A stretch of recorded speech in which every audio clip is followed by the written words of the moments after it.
And I think since the rise of domain generic statistical methods in the 20th century, in particular, stats really gets off the ground after the axiomatization of probability theory with Kolmogorov.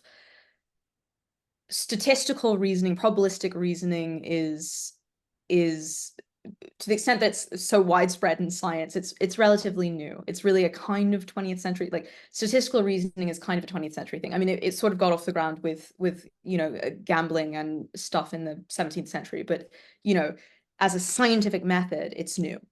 And really, I think since the mid-century, mid 20th century, you get a lot of this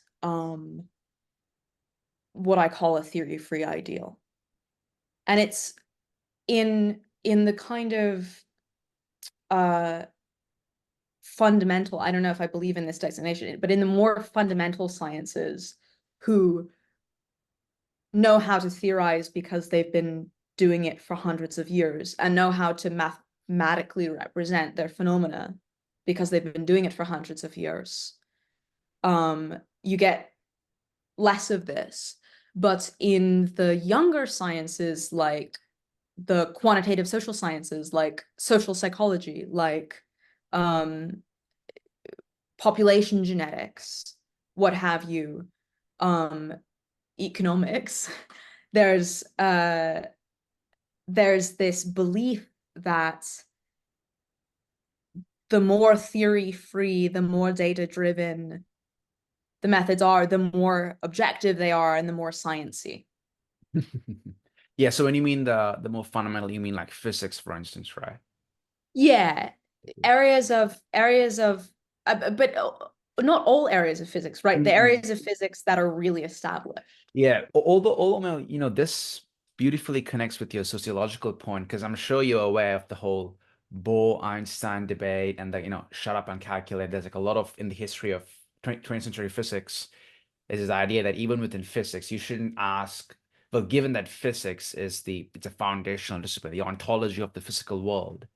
There was a time, especially because of World War II and the nukes and all that. Just don't ask the ontological questions. Just shut up and calculate. Just that there's the ruthless pragmatism, ruthless just create. And so physics kind of sometimes, and again, I again say this as a bit of an outsider. It becomes a bit more like engineering or a foundational discipline where you're asking, well, what exists, what is That was sort reality, of the Los Alamos attitude, right? as in the idea that physics is engineering. I'm The shut up and calculate attitudes. Yeah, yeah. I mean, I know more from the Copenhagen school. I mean, I followed that. I think Tim Maudlin, he speaks quite well about that. And it's just like a interesting peculiarity in the history of physics, especially because if you look at the big figures like the Einsteins, or like the Maxwells, they were deeply interested in these philosophical questions. It's like what exists, it's Well, not. Einstein was a philosopher. He certainly was. He certainly was, without a doubt. Yeah. I mean, he probably after Newton is probably the quintessential natural philosopher. I couldn't agree more. And yeah, so I mean, just on this note, I couldn't read the paper too carefully, but I do love the. Perhaps it's worth mentioning because it's rather provocative, and I like that a bit. Where you say, yeah, machine learning has a pseudoscience problem, and then you bring up the well, you and the other writers, Andrew and Abiba, is it? Yeah, bring up And the in the yeah, they bring up the idea of how there's a resurgence of physiognomy uh, in kind of these ML communities. So just if you could just humor me with that for a bit, just kind of what all that's about, why you claim machine learning has a pseudoscience problem, which I think you already kind of did outline quite in detail, but then this little example you use on physiognomy. Yeah, well, part of it is this sort of runaway idea that we can do science without theory that picks up steam in the mid-century, and then with the rise of machine learning techniques and these being adopted widely, it gets bundled into this hype narrative about how these technologies work. And then everyone sort of believes that these technologies are capable of extracting true knowledge of some natural system in virtue of having achieved high classifier accuracy on some natural data set, right? And what's actually happening is researchers are interpreting that pattern as having discovered precisely whatever their intuitive idea of what they were going to discover was beforehand. Because if they're not explicitly doing the theory, if they're not explicitly theorizing, then they're implicitly theorizing, which means that they're effectively trying to con you into believing whatever their intuitions were at the start of the research procedure without effectively having furnished evidence of that, besides having told you that they trained some model and there's some pattern in the data that satisfied some criteria, right, for success. But I think because of all these hype narratives surrounding machine learning, and again, not for substantive epistemic differences in how these statistical methods work, but rather for sociological reasons, you get a lot of bad science. Mm. So if I want to do a quantitative social science study and I'm in a sociology department or an economics department, my advisors won't let me do that until I've read up on the 100 years long history of scientists in my field having studied that exact problem, right? Machine learners, on the other hand, machine learners don't even read the history of their own work. Machine, like, it is not typical for someone in machine learning to have even a 5 years deep understanding of the history of their own field, right?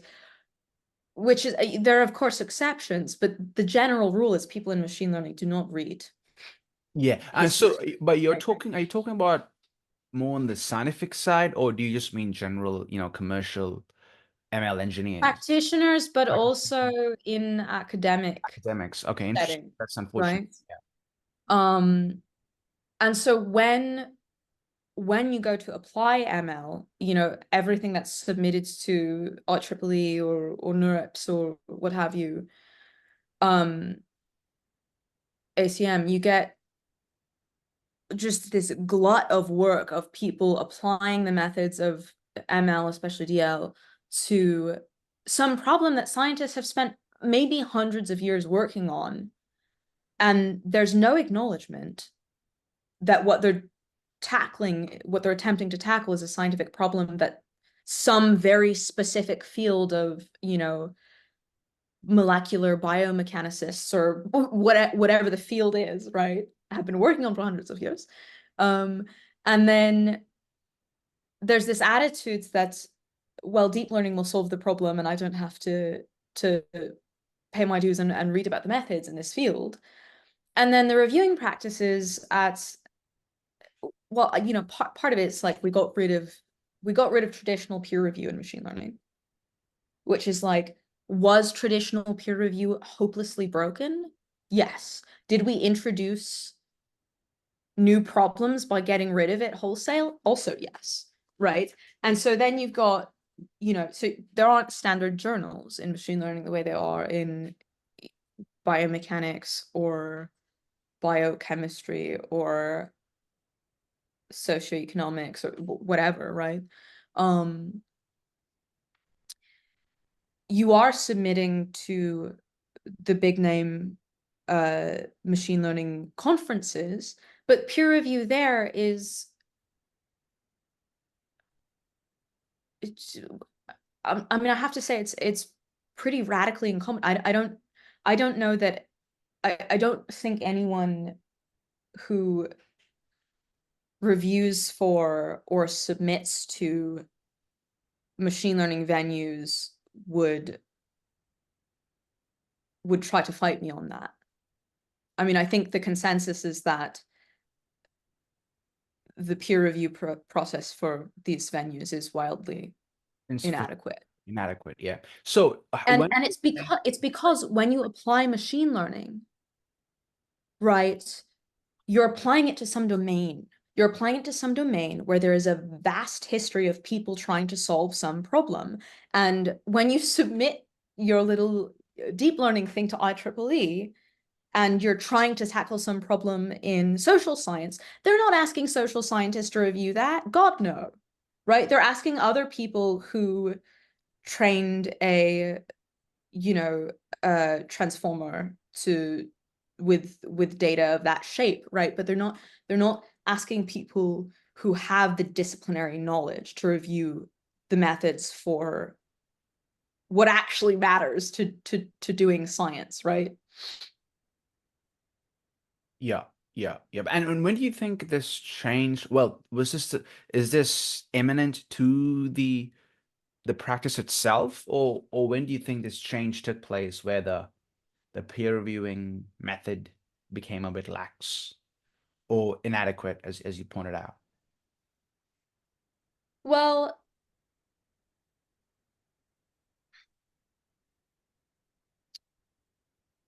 it was just sort of an organic thing, right? You have,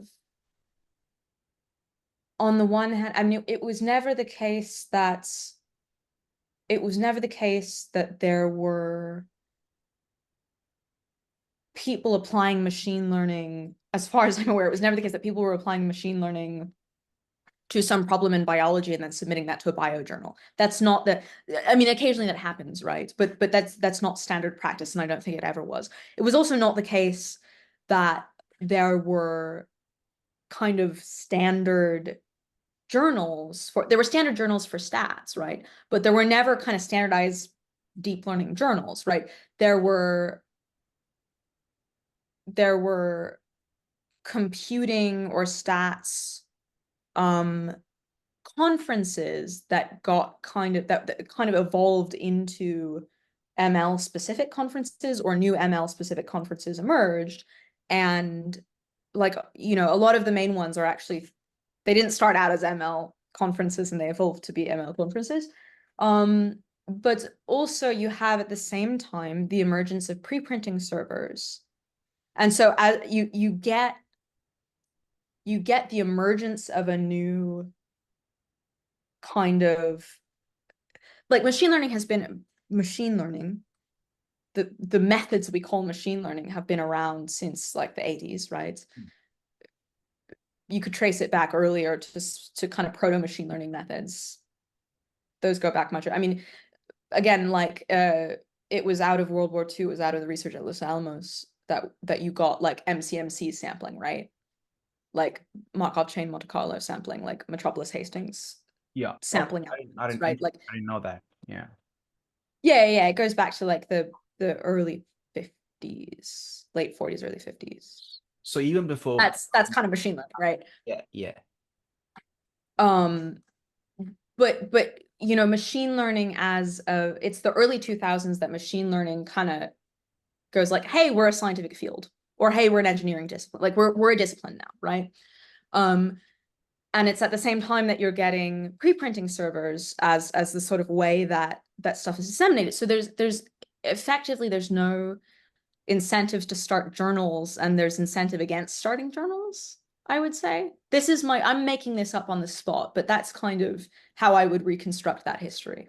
no, that makes sense. Yeah, I mean, it's partially contingent. It's just historically how things have Yeah, come. and also there's this widespread recognition that there's something deeply broken about traditional peer review, which is true. Yeah, which virtually, I believe every academic I've spoken to has said that. So unequivocally, I think it's just a general consensus. Yeah, yeah, excellent, excellent. Now that's great, Mel.